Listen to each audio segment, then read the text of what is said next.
분기별 그래프로 보는 자문제표 분석. 오늘도 한 회사를 공부해 보겠습니다. 오늘은 휴대폰 소액결제 1위 업체인 KG 모빌리언스에 대해서 한번 살펴보겠습니다. 먼저 간략한 회사의 기여를 보겠습니다. KG 모빌리언스는 2000년 3월에 설립이 되었고 온라인 정보 제공, 솔루션 개발, 판매업, 데이터 서비스업 등을 목적으로 설립이 되었습니다. 그리고 2004년 12월에 코스닥 시장에 상장이 되어서 매매가 개시가 되었습니다. 자, 최대주를 한번 살펴보면 KG 이니시스와 특수관계인이 50.72%로 안정적인 지분을 소유하고 있습니다. 자, 연결 대상 종속계좌를 살펴보면 KG 에듀온과 그리고 스룩 그리고 KG FNB가 있고 KG FNB는 당 분기 중에 청산 절차를 완료했다고 되어 있습니다. 그리고 스룩이라는 회사는 SNS 인플루언스 마케팅 시장의 호스팅 사업을 하고 있고 현재로는 인스타그램을 하고 있지만 앞으로 점점 확장해 나갈 것으로 회사는 계획하고 있습니다.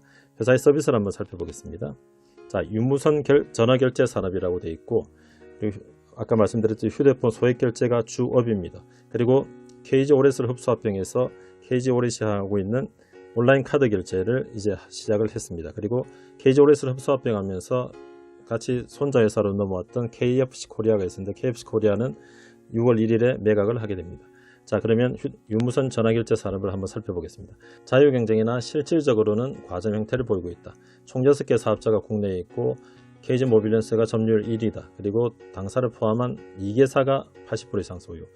2위 업체는 다날이고요. 그리고 3위 업체는 갤럭시아 모니터리, 갤럭시아 컴즈가 회사 이름을 바꾼 것입니다. 그래서 갤럭시아 모니터리의 사업 보고서를 보면 상위 3사의 점유율이 95% 이상이라고 이야기를 하고 있습니다. 자, 그리고 회사가 이렇게 거의 세계 회사로 가점화되어 있는데 향후에도 이것이 지속될 것이라고 회사는 이야기를 합니다. 그 이유는 새로운 신규 사업자가 들어오기 힘들고 새로운 신규 사업자는 이동통신사와의 새로운 파트너십을 또 형성을 해야 되고 그리고 수만 개의 가맹점과 또 새로 각각 계약을 체결해야 한다는 불편한 점이 있기 때문에 신규 사업자가 들어오기는 힘들 것이라고 회사는 이야기를 하고 있습니다. 자, 휴대폰 결제 시장 규모는 2017년에 약 6조 결제 금액입니다. 2018년에 6.5조 그리고 2019년에 6.6조로 약간 주춤하였습니다. 이것은 결제 한도 제한으로 상당히 주춤한 것으로 보였고 그리고 2019년에 이 결제 한도가 50만원에서 60만원으로 상향이 되고 그리고 2020년 4월에 100만원으로 상향이 됩니다. 그래서 연평균 물가 상승 등을 고려하면 7% 이상의 성장이 지속될 것으로 회사는 보고 있습니다. 그리고 아까 말씀드렸듯이 KG 올렛을 흡수합병하면서 온라인 카드 결제 사업도 현재 회사가 하고 있습니다. 그리고 KFC 코리아는 아까 말씀드렸듯이 이제 매각을 해서 더 이상 회사가 영위하고 있지는 않습니다. 자, 회사의 문제가 뭐냐면 휴대폰 결제 산업이 선정상 구조로 되어 있다는 것입니다. 즉 소비자가 결제를 하면 휴대폰 피지사인 KG 모빌리언스 같은 회사가 피지 수수료를 결제 후에 2일이나 7일 후에 가맹점에 먼저 결제를 해주고 그리고 이동통신사 고객으로부터 돈을 받으면 한 60일 이후에 결제 금액을 받게 됩니다. 그래서 이 차이로 인해서 금융 선급금이 발생을 합니다. 즉 회사가 가맹점에 먼저 돈을 주고 그 돈을 받을 때까지 2달 이상의 금액이 받지 못하고 떠 있는 것이기 때문에 회사의 자산으로 잡혀 있지만 자금 운용에 상당히 부담감을 가지게 되는 것입니다. 자, 이 금융 선급금에 대해서 한번 살펴보겠습니다. 자, 회사의 분기 보고서를 보면 이번 3분기 말까지의 금융 선급금을 보면 유동이 2,003억 그리고 비유동이 972억. 비유동은 사실상 1년 넘었기 때문에 거의 떼였다고 보는 금액입니다. 그래서 합쳐서 2,976억이 있고 무려 901억의 대손 충당금이 쌓여 있습니다. 아주 큰 금액이죠. 그러니까 결제를 하고 나서 실제로 소비자로부터 받지 못하는 금액이 상당히 크다는 것입니다. 자, 이 금융 선급금 그리고 유동으로 잡히는 이 1,905억이 이번 3분기 말 재무제표에도 자산으로 잡혀 있지만 금융선급 1,905억이 잡혀 있습니다. 이것을 받아야지 회사는 자금 운용에 유리한 면이 있는데 이것을 상당히 늦게 받게 된다는 뜻입니다. 자, 그리고 이 대손 충당금 부분을 보시면 2017년부터 보면 2017년에 146억 해마다 발생하는 신규 대손 상각비입니다. 146억 그리고 2018년에 287억 그리고 2019년에 114억 그러나 이번 분기는 관리를 잘해서 16억 이번 3분기간 16억밖에 되지 않습니다. 자, 회사의 사업보고서에 보면 수익성 없는 사업 및 가맹점 등 일부를 정리를 하고 그리고 자체 개발 중인 고객 평점 모형 및 위험 그래프 패턴 분석 RM 리스크 매니지먼트를 통해서 연체율을 낮추고 장기 미납 채권에 대해서 선제적으로 회수를 하고 있는 등을 확대하면서 회사가 올해 2020년 들어서는 16억 정도밖에 대손 충당금을 쌓지 않고 있습니다. 그리고 아까 말씀드렸듯이 KG 오렛을 흡수하면서 KG 오렛은 신용카드 온라인 결제를 하고 있는데, 신용카드 온라인 결제는 휴대폰 소액 결제와 다르게 돈을 먼저 받고 가맹점에게 나중에 지급을 하고 있기 때문에 오히려 부채로 잡히지만 금융예수금으로 회사가 돈을 그 사이에 운용을 할 수가 있습니다. 그래서 KG 오렛에 금융예수금이 들어오면서 이 금융선급금에 대한 부담을 이만큼을 줄이게 되는 효과가 발생합니다. 자, 이 금융선급금은 회사의 자산 총계 이번 3분기에 4,413억에 1,905억이기 때문에 상당히 자산의 큰 부분을 차지하고 있습니다. 그래서 KG 오렛을 흡수 합병하면서 이 부분이 자금 운용에 아주 유리한 방향으로 작용을 하고 있다는 것을 알 수가 있습니다. 자, 회사의 매출을 한번 살펴보겠습니다. 자, 부문별 매출을 나타내는데 전자결제, 교육사업, 그리고 IT사업, 기타 교육사업, 그리고 기타 사업 부분이 있는데, 자, 이번 3분기까지의 점유율을 들어보면 결국 전자결제 쪽에 77.3%, 그리고 교육사업 KG 에듀원에 하는 교육사업과 그리고 기타 교육사업 등이 있고, 그리고 IT사업 8.1%, 이 정도가 있습니다. 자, KFC 쪽은 살짝 들어왔다가 나가는 것으로 되어 있고요. 그래서 분기별로 2017년부터 나타낸 것을 보면 올해 1, 2, 3분기가 매출이 상당히 좋은 것을 알 수가 있고, 실제로 코로나 때문에 영향도 있고, 그리고 KG 오렛을 흡수 합병하면서 그만큼의 또 매출이 전자결제 부분에서 늘어난 것을 알 수가 있습니다. 자, 그러면 10년 동안의 회사의 재무제표를 한번 그래프로 살펴보겠습니다. 먼저 매출액과 영업이익 부분입니다. 자, 보시면 크게 매출액이 약간 출렁거리는 것을 볼 수 있지만, 말씀드렸듯이 올해 들어서 2분기, 3분기 상당히 매출이 많이 늘어났고, 이것은 KG 오렛의 합병 효과가 제일 크게 작용을 하고, 그리고 코로나 때문에 집에서 결제라는 온라인 결제가 상당히 많이 늘어난 것을 알 수가 있습니다. 그리고 영업이익은 올 3분기가 2020년 3분기가 가장 큰 금액으로 나타나고 있고요. 2018년 4분기 때 금융선급금, 아까 말씀드렸던 대손상각비 이야기를 했죠. 금융선급금이 크게 대손상각을 하면서 크게 영업 적자가 났던 것을 살펴볼 수가 있습니다. 전체적으로는 올해 들어서 매출액과 영업이익이 상승하는 모습을 알 수가 있습니다. 자, YOY로 전년 동기 대비 매출액과 영업이익의 증감률을 한번 보겠습니다. 자, 이것도 흐름이 있죠. 매출액이 늘어났다가 다시 줄어들었다가 다시 늘어났다가 올해 들어서 다시 매출액이 전년 동기 대비 늘어난 것을 알 수가 있고, 우리 47.5%지만 아까 말씀드렸듯이 KG 오렛의 효과가 있고, 그리고 영업이익 증감률도 상당히 크게 나타나고 있습니다.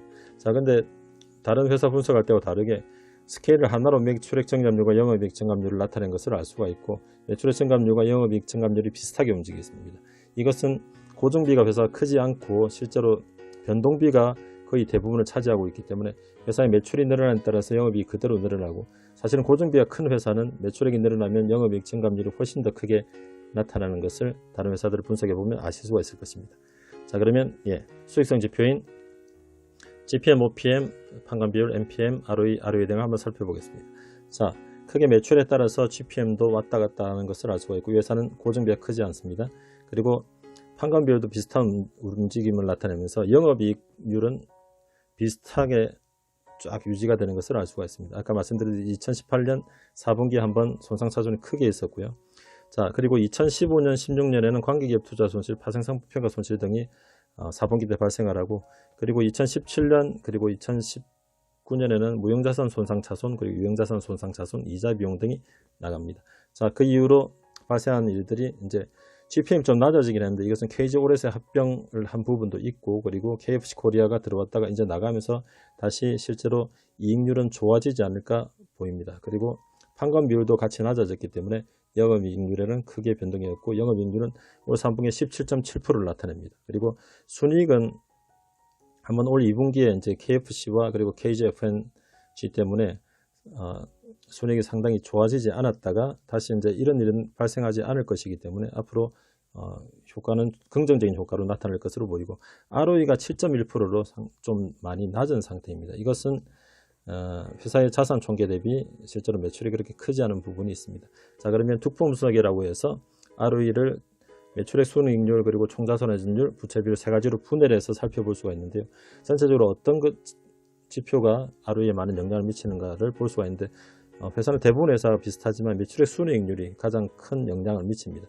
매출액 순이익률 변동에 따라서 회사의 ROE가 변동을 하는 것을 알 수가 있고, 그리고 전체적으로 부채 비율도 낮아지고, 그리고 총자산회전율도 낮아지기 때문에 실제로 매출액 순이익률 낮아진 것보다는 ROE가 더 많이 낮아졌습니다. 자, 이제 매출 수익률이 조금 더 높아질 가능성이 생겼고, 그러나 매출이 과연 자산 회전율이 또 얼마나 늘어날 것인가, 이것은 계속 회사의 업황을 살펴볼 것인데, 회사에서는 긍정적으로 소액 결제 상향 금액이 한도 금액이 늘어났기 때문에 늘어날 것이라고 이야기를 하고 있습니다. 자, 그럼 자산총계, 부채총계, 자본총계, 시가총계를 살펴보겠습니다. 자, 시총이 한때 상당히 많이 올라갔다가 많이 떨어져 있는 상황이고요. 올 코로나 이후에 이제 시총이 늘어나면 주가 올라오면서 3,941억이 됐습니다. 그리고 자산총계 이런 것들은 자산총계, 부채총계에 좀 영향을 많이 받았었고, 리스부채 증가 그리고 금융예수금 증가, 아까 KG 올해서 합병을 하면서 예수금이 그대로 늘어났고, 이것은 긍정적인 현금 흐름에 작용을 할 것입니다. 그리고 차입금 등이 증가하면서 부채가 늘어났다가 다시 이번에 부채를 갚으면서 또 줄어드는 상황, 그리고 자본은 조금씩 늘어나는 것을 알 수가 있습니다. 자, 밸류에이션 지표를 보겠습니다. PBR, PER 그리고 프리캐시플로우에 대한 PFCR입니다. 자, 전체적인 흐름이 근데 주가가 높았었기 때문에 PR도 상당히 높았었고, 최근 들어서는 20 전후를 형성을 하고 있습니다. 최근 2년 동안에는. 그리고 PBR도 많이 낮아서 현재 1.5까지 내려와 있습니다. 자본이 조금씩 증가를 했습니다. 그리고 흥미롭게도 PFCR이 6.0 정도를 나타내고 있습니다. 이것은 아까 말씀드린 금융선급금의 긍정적인 효과가 발생을 하고 있는 부분이 있습니다. 자, PFCR이 6이면 6년 동안에 들어오는 현금으로 회사의 시가총액만큼을 살 수가 있는 것으로 양호한 수치입니다. 자, 그리고 금융선급금에 대해서 한번 확인해 보겠습니다. 자, 매출 채권, 금융선급금 회전일수, 그리고 재고자산 회전일수가 있습니다. 자, 이 회사는 매출 채권보다 금융선급금이 아까 보셨겠지만 1900 정도로 상당히 크고요. 예전에 매출액 대비 훨씬 컸었고, 이 회전일수가 매출 채권과 합친 회전일수가 747일이었습니다. 이것이 계속 줄어들어서 현재 올해 3분기에 318일까지 줄어들었습니다. 자, 매출 채권과 금융선급금 회전일수가 이렇게 줄어들었다는 것은 예상을 해볼 수 있는데, 영업현금 흐름이 상당히 좋아졌을 것이라는 예상을 할 수가 있습니다. 그리고 재고는 별로 업종에 따라서 별로 없기 때문에 영위를 나타내고 있습니다. 자, 그래서 이 긍정적인 방향이 현금 흐름이 어떻게 작용을 하는지 한번 살펴보겠습니다. 자, 현금 흐름표를 그래프로 나타냈습니다. 자, 영업현금의 파란색인데요. 보시면 전체적으로 파란색이 200억 이상 플러스를 나타냈다가 200억 이상 마이너스를 나타내고, 전체적으로 년 단위로 보면 별로 영업현금 흐름이, 회사가 영업을 통해서 들어오는 현금이 그렇게 크지 않은 것을 언뜻 봐도 알 수가 있습니다. 그리고 재무현금 흐름이 상당히 많이 발생을 합니다. 자, 사채 발행, 그리고 사채 발행하자마자 차입금 상황으로 또 유상증자를 했었고, 계속 이제 돈을 또 단기 차입금 위주로 계속 돈을 빌리게 됩니다.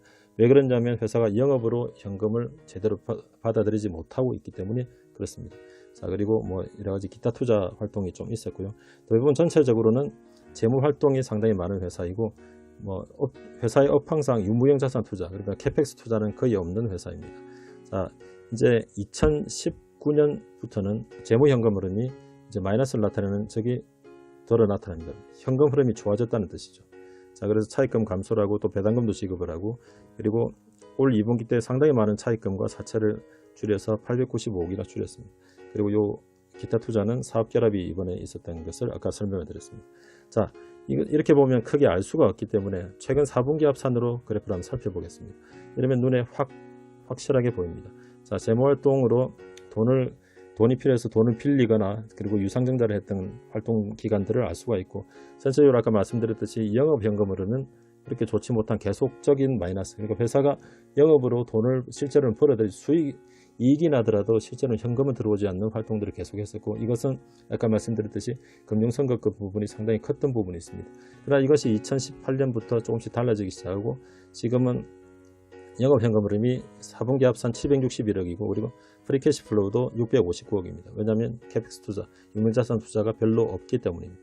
그래서 이 부분이 영업이익보다 지금은 훨씬 크고 계속 금융선급금을 낮춰가고 있기 때문에 회사가 현금을 운용하는 데 상당히 좋은 모습을 이제는 나타내고 있고, 오히려 부채를 갚아나가고 있는 모습을 알 수가 있습니다. 그래서 1월 8일 오늘 종가 기준으로 시가총액이 3,941억인데 프리캐시플로우가 659억이라서 아까 말씀드렸듯이 6년 정도 벌면 회사 시가총액만큼을 벌어들이는 현재 상태까지 와 있습니다. 그래서 이익보다는 이 회사는 영업현금 흐름 부분에서 상당히 좋은 모습을 앞으로 나타낼 가능성을 보이고 있고, 그리고 KG 올해과의 합병으로 인해서 현금의 운용이 더욱더 이제 좋아지는 방향으로 가고 있고, 그리고 결제 금액의 한도 상향으로 인해서 매출이 더 늘어날 가능성을 가지고 있는 회사입니다. 그래서 이 부분을 계속 한번 살펴보시면서 현금 흐름표를 또 주로 한번 보시면서 회사의 투자 방향을 결정하시는 것이 좋을 것 같습니다.